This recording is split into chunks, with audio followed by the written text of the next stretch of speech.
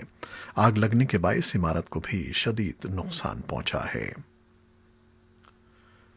افغانستان میں مفاہمت کے لیے امریکہ کے خصوصی مندوب زالمے خلیلزاد نے ایک مشترکہ ویڈیو کانفرنس میں صدر غنی اور عبداللہ سے منگل کو دیر گئے بات کی، جس میں تشدد میں کمی، قیدیوں کے تبادلے اور بین الافغان مذاکرات پر گفتگو ہوئی۔ آئندہ امن منصوبے کی پیش رفت پر بھی بات ہوئی۔ اسی اثنا میں زالمے خلیلزاد نے اپنا ازبکستان کا دورہ مکمل کر لیا ہے۔ وائس آف امریکہ کی ڈیوا سروس نے اطلاع دی ہے کہ امریکہ کے خصوصی مندوب آج بدھ کے روز اسلام آباد پہنچ رہے ہیں، جو بین الافغان مذاکرات کے لیے راہ ہموار کرنے کی ان کی کوششوں کا ایک حصہ ہے۔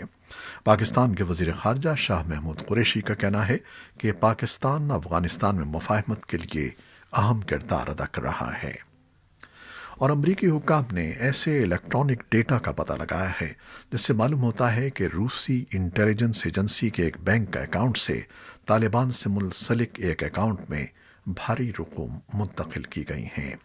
یہ ان شواہد میں شامل ہے جن سے اس خیال کو تقویت ملتی ہے کہ روس نے افغانستان میں امریکی اور اتحادی فوجیوں کو قتل کرنے کے عوض طالبان کو خفیہ طور پر انعام کی پیشکش کی تھی۔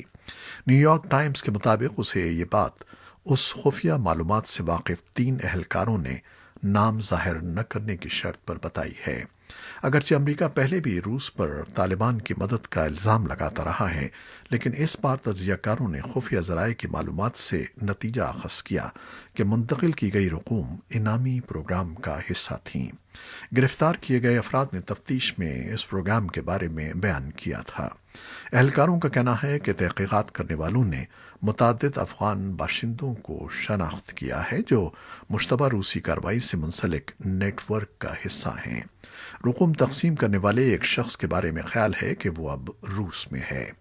White House National Security Council کے حکام اور director of national intelligence John Ratcliffe کے دفتر نے اس بارے میں تبصرہ کرنے سے انکار کیا ہے۔ انہوں نے گزشتہ پیر کو جان ریڈ کلف، قومی سلامتی کے مشیر رابرٹ سی اوبرائن اور پینٹاگون کے ترجمان جونیتھن ہافمین کے بیانات کی طرف اشارہ کیا۔ ان تمام افراد کا کہنا تھا کہ افغانستان سے متعلق حالیہ خبریں مستند نہیں ہیں۔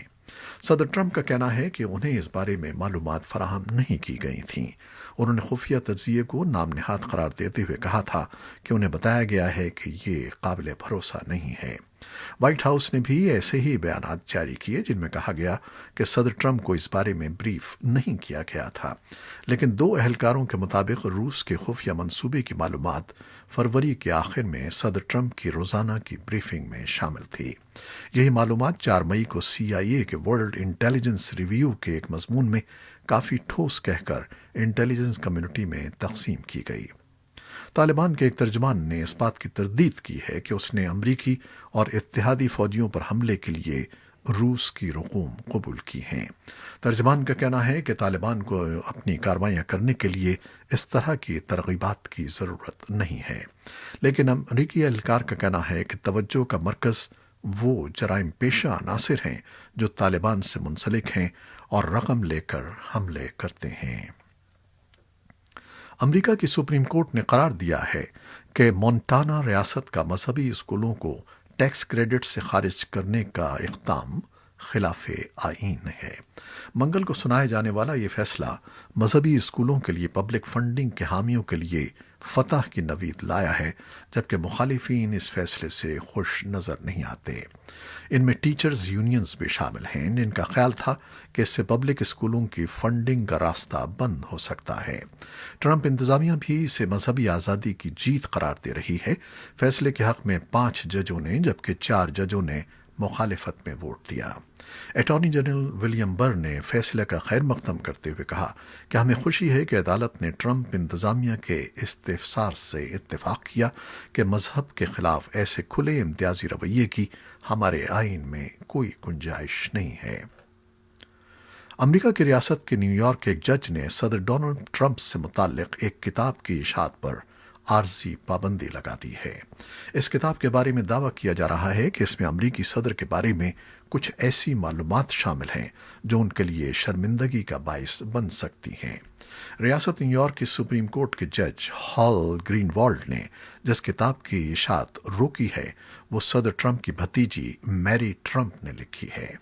یہ کتاب 28 جولائی کو مارکیٹ میں آنی ہے، لیکن جج گرین والڈ نے کہا ہے کہ وہ کتاب کے خلاف درخواست دینے والے صدر ٹرمپ کے بھائی کا موقف سن کر اس بات کا حتمی فیصلہ کریں گے کہ یہ کتاب شائع ہوگی یا نہیں۔ عدالت میں درخواست دائر کرنے والے صدر ڈونلڈ ٹرمپ کے بھائی رابرٹ نے موقف اپنایا ہے کہ میری ٹرمپ خاندان کے ایک معاہدے کے تحت اس بات کی پابند ہیں کہ وہ خاندان کے دیگر افراد کی اجازت کے بغیر ٹرمپ فیملی سے متعلق کوئی کتاب نہیں لکھ سکتی۔ میری ٹرمپ کے وکیل تھیوڈور باؤٹراس جونیئر نے عدالت کی جانب سے کتاب کی اشاعت پر پابندی کو امریکی آئین کی واضح خلاف ورزی قرار دیا ہے۔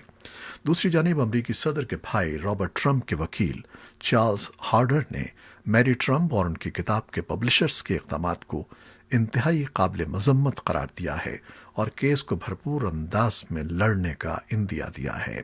واضح رہے کہ میری ٹرمپ امریکی صدر ڈونلڈ ٹرمپ کے بڑے بھائی آن جہانی فریڈ ٹرمپ جونیئر کی صاحبزادی ہیں۔ فیس بک سے نفرت انگیز مواد کے معاملے پر مذاکرات ناکام ہونے کے بعد 400 کے لگ بھگ ملٹی نیشنل کمپنیوں نے بدھ سے ایک ماہ کے لیے فیس بک پر اشتہارات کے بائیکاٹ کا اعلان کیا ہے۔ امریکہ میں سیاہ فام شہری جارج فلائیڈ کی پولیس تحویل میں ہلاکت کے بعد شہری حقوق کے لیے سرگرم تنظیموں نے بڑی ملٹی نیشنل کمپنیوں پر دباؤ ڈالا تھا کہ وہ فیس بک پر نفرت انگیز مواد کی تشہیر روکنے کے لیے سوشل میڈیا کمپنی پر زور دیں۔ اس ضمن میں فیس بک انتظامیہ اور اشتہارات دینے والی کمپنیوں کے نمائندوں کے درمیان منگل کی شام مذاکرات کا آخری دور بھی ناکام رہا۔ مذاکرات میں شامل کمپنیوں کے بعض عہدیداروں نے خبر رساں ادارے رائٹرز کو بتایا کہ فیس بک انتظامیہ نفرت انگیز مواد کا پھیلاؤ روکنے کے لیے کیے گئے اقدامات پر انہیں مطمئن کرنے میں ناکام رہی ہے۔ فیس بک نے رواں ہفتے اعلان کیا تھا کہ وہ نفرت انگیز مواد کی تشہیر روکنے کے لیے آڈٹ پالیسی متعارف کروا رہا ہے، جس میں ٹویٹر کی طرز پر قابل اعتراض مواد پر انتباہی لیبل لگانا بھی شامل ہے۔ یہ تھیں وہ خبریں جو فیس بک لائیو پر ہم نے آپ کے لیے پیش کی۔ ہماری ویب سائٹ اور یوٹیوب پر یہ بلیٹن پوسٹ کر دیا جاتا ہے، جہاں آپ اسے بعد میں بھی دیکھ سکتے ہیں۔ خالد حمید کو اب اجازت دیجیے گا۔ اللہ حافظ۔